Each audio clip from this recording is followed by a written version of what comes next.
Oke guys, selamat siang teman-teman yang menonton dan dosen yang menonton. Jadi di sini saya akan menjelaskan tentang materi business function and business process. Dan apa sih pentingnya sistem informasi dalam bisnis di era digital saat ini? Informasi adalah salah satu aset paling berharga bagi organisasi. Dalam bisnis modern, informasi digunakan tidak hanya untuk mengambil keputusan, tetapi juga untuk menganalisis pasar, memahami pelanggan, dan mengembangkan strategi bisnis yang kompetitif. Sistem informasi atau SI berfungsi sebagai fondasi utama yang mengelola aliran informasi ini. Tanpa SI yang efektif, perusahaan bisa kesulitan dalam mengintegrasikan data dari berbagai departemen yang dapat mengakibatkan kurangnya efisiensi dalam dan kehilangan peluang pasar. Di sini ada data information dan knowledge dan wisdom. Dari data ini, data sendiri diartikan adalah catatan atau angka mentah tanpa konteks, seperti angka penjualan bulanan atau jumlah stok produk. Data ini tidak memiliki makna tertentu hingga diolah. Jadi data ini masih mentah dan belum diolah sama sekali begitu. Dan di sini ada information. Informasi sendiri diperoleh ketika data sudah disusun dengan cara tertentu. Misalnya, data penjualan yang diatur per bulan memberikan gambaran tentang tren musiman atau tren-tren yang sedang viral saat ini. Informasi ini lebih berguna bagi manajer untuk merencanakan promosi produk. Jadi informasi ini didapat dari data-data yang sudah disusun itu, lalu jadilah informasi, dan informasi tersebut akan diserahkan kepada pihak manajer untuk merencanakan promosi-promosi produk yang sesuai tren saat ini gitu. Dan di sini ada knowledge atau pengetahuan. Knowledge sendiri muncul ketika informasi digunakan dalam konteks tertentu berdasarkan pengalaman atau pemahaman. Contohnya, seorang manajer yang memahami tren penjualan selama bertahun-tahun bisa memprediksi kapan produk tertentu akan lebih laris gitu. Dan yang terakhir ada wisdom atau kebijaksanaan. Wisdom sendiri adalah aplikasi pengetahuan dalam tindakan nyata dalam konteks bisnis. Kebijakan berarti menggunakan pengetahuan untuk membuat keputusan yang tepat dalam situasi yang berbeda. Sistem sendiri adalah organisasi tersendiri dari berbagai sistem yang bekerja sama mencapai tujuan utama. Setiap sistem seringkali terdiri dari subsistem yang lebih kecil, masing-masing memiliki sub-tujuan yang berkontribusi pada tujuan utama. Sebagai contoh, perusahaan memiliki sistem keuangan yang terdiri dari subsistem seperti penggajian, penganggaran, dan akuntansi. Semua subsistem ini mendukung operasi finansial yang lebih besar. Gitu. Dan di sini ada area fungsional dan pembagiannya dalam organisasi. Area fungsional dalam organisasi adalah kategori besar dari aktivitas yang saling terhubung untuk mencapai tujuan bisnis tertentu dan meliputi 4 area utama, meliputi marketing and sales M atau S, dan ada supply chain management atau SCM, dan ada accounting and finance atau E atau F. Ada human resource dan bisnis proses, contoh dan pentingnya nanti ada penjelasannya. Dan ada bisnis function dan bisnis proses, sistem informasi terintegrasi, manfaat, dan contohnya nanti saya akan jelaskan.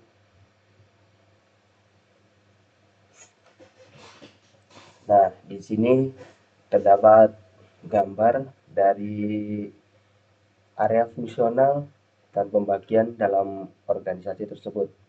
Yang tadi ada marketing and sales, dan marketing and sales ini mengurus segala hal yang berkaitan dengan penjualan seperti penentuan harga, pemasaran, dan analisis pasar.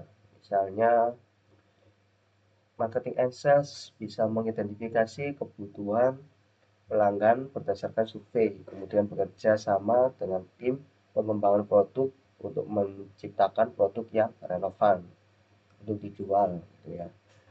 Dan ada supply chain management atau SCM. Supply chain management ini mengelola aliran barang dari bahan mentah hingga produk jadi dalam konteks restoran. SCM meliputi pembelian bahan makanan, penyimpanan, dan distribusi ke dapur. Proses ini penting agar bahan-bahan tersedia tepat waktu dan tetap segar. Jadi ya, supply chain ini untuk menstok barang gitu ya, agar barang itu tidak kehabisan dan agar tidak kebingungan saat barangnya sudah habis gitu ya. Dan ada accounting and finance. Accounting and finance ini bertanggung jawab dalam manajemen finansial, termasuk pengelolaan kas, pelaporan keuangan, dan anggaran. Bagian ini membantu organisasi memahami kondisi keuangan dan membuat rencana jangka panjang. Jadi, misalnya ada anggaran-anggaran, nanti yang bertanggung jawab adalah accounting and finance gitu ya. Dan misalnya ada tadi ada supply chain management itu kan yang menstok barang-barang gitu ya. Dan nanti anggarannya itu diserahkan kepada accounting and finance untuk pelaporan keuangannya gitu. Dan ada human human resource. Human resource ini mengurus semua yang berhubungan dengan sumber daya manusia, mulai dari perekrutan, pelatihan, hingga evaluasi. Departemen ini juga berperan dalam membangun budaya organisasi yang sehat dan mendukung kesejahteraan karyawannya. Jadi nanti ada yang melamar di perusahaan tersebut dan itu adalah tugasnya human resource gitu. Nah, di sini juga ada gambaran tentang sistem fungsional tadi. Jadi lihat di sini. Di sini cukup jelas secara tadi ya. Ini ada pembagiannya dan di sini cukup lengkap gambarnya gitu. Nah, di sini kita lanjut di bisnis proses. Apa sih bisnis proses itu? Bisnis proses adalah serangkaian aktivitas yang bertujuan mengubah input menjadi output yang bernilai bagi pelanggan. Contoh adalah proses produksi dalam sebuah pabrik mobil. Setiap langkah dari pembelian bahan baku hingga perakitan dan pengujian akhir adalah bagian dari proses yang saling berhubungan. Nah, di sini ada proses tadi, ada input, functional area, responsible for input, dan ada proses, dan ada output. Jadi input ini seperti yang saya jelaskan tadi. Jadi input ini adalah membeli sebuah barang-barangnya yang dibutuhkan untuk pembuatan mobil tadi. Dan functional area-nya ini marketing and sales, dan bagian-bagiannya departemen. Ada marketing and sales, accounting and finance, supply chain management, marketing and sales. Dan ada prosesnya ini seperti sales ini membeli suatu barang dan nanti akan diproses seperti itu. Dan outputnya sendiri adalah suatu barang yang sudah jadi dan akan siap dikirim kepada konsumen gitu. Dan perusahaan harus mempertimbangkan sudut pandang pelanggan dalam merancang proses bisnis mereka. Misalnya, jika pelanggan mengalami masalah dengan produk, perusahaan perlu memiliki proses yang terintegrasi untuk menangani pengaduan tersebut. Ini dapat mencakup beberapa area fungsional seperti layanan pelanggan, departemen teknis, dan pengembalian produk. Oke. Lanjut, di sini ada business function dengan lawan business process. Business function sendiri adalah aktivitas spesifik yang dilakukan di dalam area fungsional. Sebagai contoh, menerima pengembalian produk yang rusak adalah function dari departemen layanan pelanggan. Namun, ketika perusahaan harus memperbaiki dan mengembalikan produk tersebut ke pelanggan, itu menjadi bisnis proses yang melibatkan beberapa fungsi seperti bagian teknis untuk perbaikan dan logistik untuk pengiriman kembali. Ya, jadi tentunya begitu tadi, yang jelas ya, seperti misalnya customer ini membeli suatu produk dan produknya itu ada kerusakan atau cacat dari pengiriman atau pembuatannya, dan di situ barangnya itu akan dikembalikan di penjualnya. Itu adalah namanya bisnis proses. Nanti bisnis function itu akan memperbaiki kesalahan atau kerusakan yang produk itu dibeli oleh customer tadi gitu. Di sini perbedaan mendasar antara business function dan business process adalah bahwa function biasanya terbatas pada suatu departemen, sementara proses seringkali melibatkan beberapa departemen yang bekerja sama. Di sini ada gambarannya tadi. Jadi bisa dilihat di sini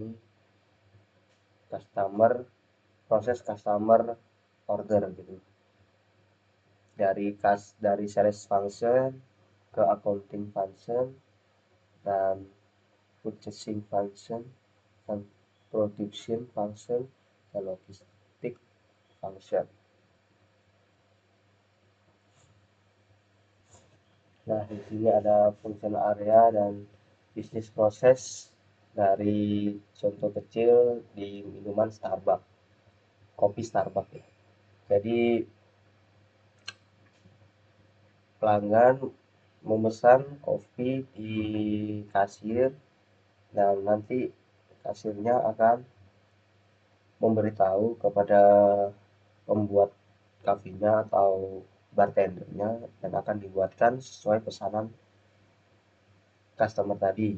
Dan nanti jika barang sudah jadi dan akan diserahkan kepada si customer tadi. Itu contohnya ya. Sistem informasi terintegrasi sendiri memungkinkan berbagi data antara berbagai area fungsional yang menciptakan koordinasi yang lebih baik di seluruh perusahaan. Ini penting untuk meminimalkan duplikasi data, mengurangi kesalahan, dan mempercepat proses bisnis. Misalnya di perusahaan retail, data penjualan yang masuk ke sistem dapat langsung memperbarui stok gudang yang kemudian memicu proses pemesanan barang baru jika stok menipis. Sistem seperti Enterprise Resource Planning atau ERP adalah contoh dari sistem informasi terintegrasi yang memungkinkan semua departemen berbagi data dalam satu platform, sehingga meningkatkan efisiensi dan respon terhadap perubahan kebutuhan bisnis. Dan di sini ada contoh aplikasi sistem informasi dalam setiap area fungsional. Yang pertama ada marketing and sales.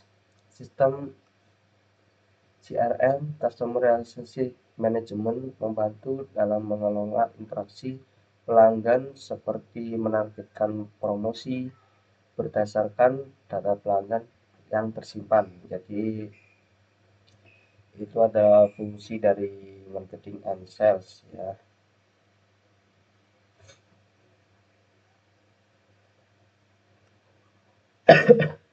Jadi marketing and sales itu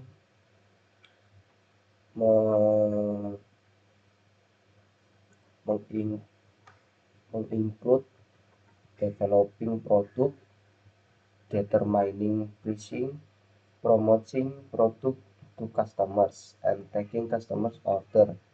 Dan marketing and sales also have create a sales forecast. Dan yang kedua ada supply chain management. Supply chain management sistem SCM memungkinkan pemantauan real time terhadap stok, jadwal produk, dan status pengiriman. Jadi nanti kalau misalnya si customer memesan barang dan terus barangnya tadi dicek stoknya apakah masih ada dan atau sudah habis gitu, dan jadwal produksinya dan status pengirimannya juga itu adalah fungsi dari supply chain management function atau SCM gitu. Dan yang ketiga ada accounting and finance. Sistem akuntansi otomatis dapat mempercepat proses pencatatan transaksi dan pengolahan kas. Jadi seperti yang saya jelaskan tadi, accounting and finance ini dia mengambil semua data-data yang ada di sales, jadi ada di sales tadi, seperti data material mentah dan pencatatan transaksi, pengelolaan kas, itu adalah tanggung jawab dari accounting and finance. Dan ada yang terakhir human resource function atau human resource HR. Human resource adalah sistem HRM atau Human Resource Management, mempermudah proses perekrutan, evaluasi kinerja, dan manajemen data karyawan. Jadi kalau di suatu perusahaan yang bertugas untuk perekrutan karyawan baru dan evaluasi kinerja semua karyawan dan mengelola data-data karyawan seperti data pribadi karyawannya adalah human resource.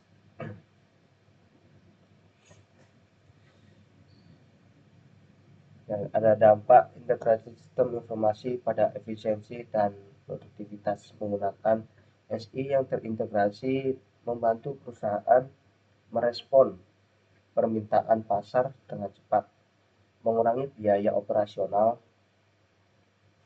dan meningkatkan produktivitas dalam skenario ideal.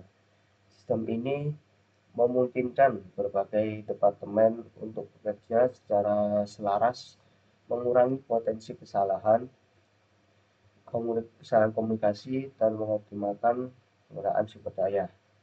Jadi menggunakan sistem informasi ini dapat memudahkan suatu perusahaan gitu ya.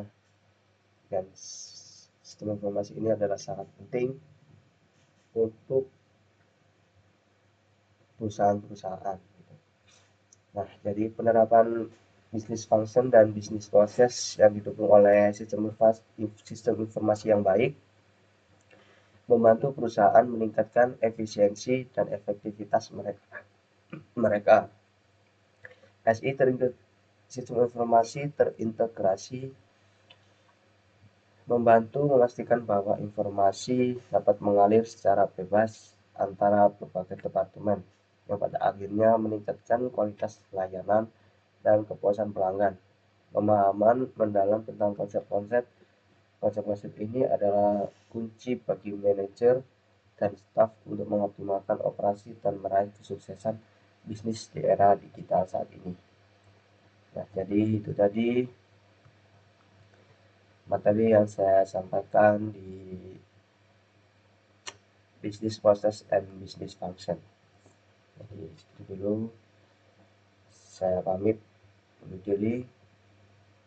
Assalamualaikum warahmatullahi wabarakatuh.